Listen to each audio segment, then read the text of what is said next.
They call me many things: warrior, stranger, samurai. But once, I was just a boy chasing cattle across warm sands. The ground burnt beneath my feet, and the air rang with the laughter of mothers. I remember that heat, not the heat of battle, but the warmth of home, a place now far beyond the horizon. Now, I stand guard over the man they call Nobunaga, a man who speaks to me like no other, who sees through skin and through silence. And tomorrow the fire comes.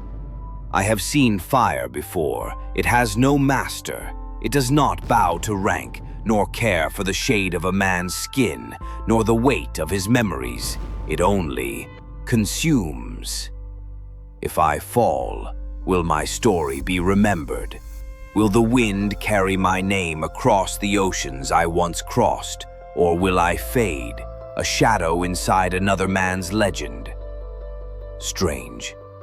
Even wrapped in steel, I still miss the sand. If you have come this far, walk with me. Hear my story, step by step, until the last. The one who remembers keeps my voice alive here, in this place, this channel, Echoes of Anne. Come, and I will tell you everything. Welcome to Echoes of Anne. In the annals of samurai legends, we remember names like Musashi, Takeda, and Nobunaga. But hidden in the folds of history, there lived a man who defied borders, race, and expectations. He was not born in Japan. He did not come from a noble clan. He was a black man from Africa who rose from slavery to stand at the side of one of the most powerful warlords in Japanese history. His name was Yasuke. This is the real story of the first and only African samurai. We don't know exactly where Yasuke was born. Some historians believe he came from Mozambique, possibly a member of the Makua people. Others suggest Sudan or Ethiopia. What we do know is this: in the mid-1500s, Africa was being torn apart by the transcontinental slave trade, and Yasuke, whose African name has been lost to time, was captured and sold into servitude. He was eventually taken by Jesuit missionaries, specifically under the care of an Italian Jesuit named Alessandro Valignano, a key figure in the Catholic Church's expansion into Asia. Unlike many enslaved men, Yasuke's fate would change when he stepped aboard a Portuguese ship, bound for Japan. Japan in the year 1579 was a land at war. The country was fractured into warring clans, each led by ambitious daimyos, feudal lords fighting for supremacy. Yasuke arrived in Kyushu, southern Japan, as a bodyguard and servant to Father Valignano. When the Japanese first saw him, they were stunned. A towering man, dark-skinned, strong, unlike anything they had ever witnessed. Some thought he was a god, others thought he was a demon. In Japanese records, it's said that crowds gathered just to see him. His skin color was so unfamiliar, local doctors reportedly tried to scrub the ink off his skin, believing it was paint. Yasuke, dignified and silent, stood through it all. But it was when he reached the capital of Kyoto that his life would take a historic turn. In Kyoto, Yasuke was brought before Oda Nobunaga, the most powerful and feared daimyo of his time. Nobunaga was no ordinary warlord. He was a revolutionary. He sought to unify all of Japan and bring it under his iron control. When he saw Yasuke, he didn't react with fear, but fascination.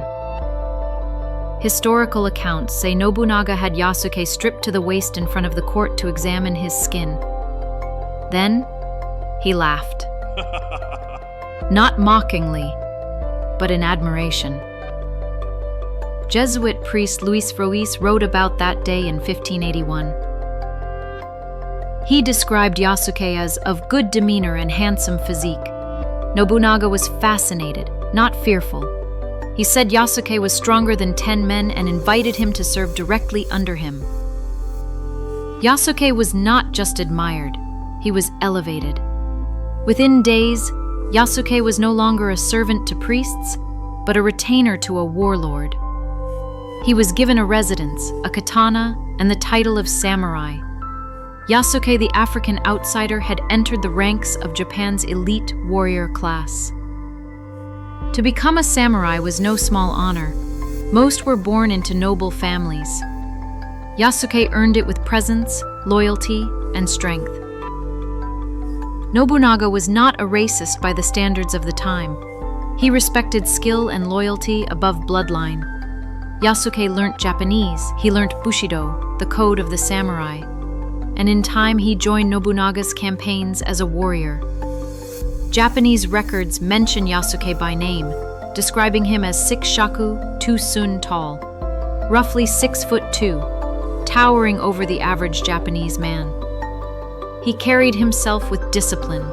He became a symbol, not just of physical strength, but of Nobunaga's vision, a Japan that embraced power no matter its origin. But glory in feudal Japan never lasted long, and Yasuke's greatest test was yet to come. In 1582, Nobunaga's ambition had taken him far. He had defeated rival clans, crushed Buddhist warrior monks, and pushed Japan toward unification. But his enemies were many, and one of them was close. Akechi Mitsuhide, one of Nobunaga's trusted generals, betrayed him in an infamous coup. While Nobunaga was resting at the Honno-ji temple in Kyoto with only a small retinue, including Yasuke, Akechi launched a surprise attack. The temple was surrounded and set on fire. Nobunaga knew he wouldn't survive. He chose to commit seppuku, ritual suicide. Yasuke was there. He fought valiantly, defending his lord, but he could not stop what was coming. Yasuke fought. He defended the gates. But the numbers were overwhelming. What happened next is best told in Yasuke's own words. That night, the air was wrong. Too still, too quiet. Then came the flames, and swords, and betrayal. I fought, gods I fought, but there were too many, and then he called me. My lord, Oda Nobunaga. Kneel with me, Yasuke, he said. So I did. We knelt in the burning temple, surrounded by ghosts and ash. He held the blade to his stomach, and I held my silence. I was ready to die with him, but they didn't kill me. As the temple burnt, Yasuke was captured by Akechi's forces. And in that moment, everything changed. Akechi's men didn't know what to do with Yasuke. He was not Japanese, he was not of noble blood. They said, quote, "He is not Japanese, he is an animal. Take him to the Jesuits." And just like that, Yasuke vanished from history. Some say he returned to the Jesuit mission. Others believe he was executed in secret. A few even suggest he escaped and lived quietly in Japan, fading into legend. But the truth? No one knows what happened to Yasuke after 1582. Yasuke's story might have been forgotten, if not for records kept by the Jesuits and Japanese chroniclers of the time. Today, Yasuke is remembered not just as a curiosity, but as a symbol of what's possible when one man defies his fate. From slavery to bodyguard to samurai. A foreigner in a land of tradition. A warrior without a clan. A man who earned his place with sword and soul. In Japan, his story was passed down. He became a folk hero, appearing in manga, children's books, and Netflix anime. Today, he is remembered not for where he came from, but for what he stood for. He was the outsider who earned a warrior's place. He was the man who knelt beside a dying general, not in fear, but in loyalty. And he is proof that even when the world says, "You don't belong," your sword can speak louder than blood. His life was already legend. But Yasuke did not disappear from history. He lived on in myth, art, and memory.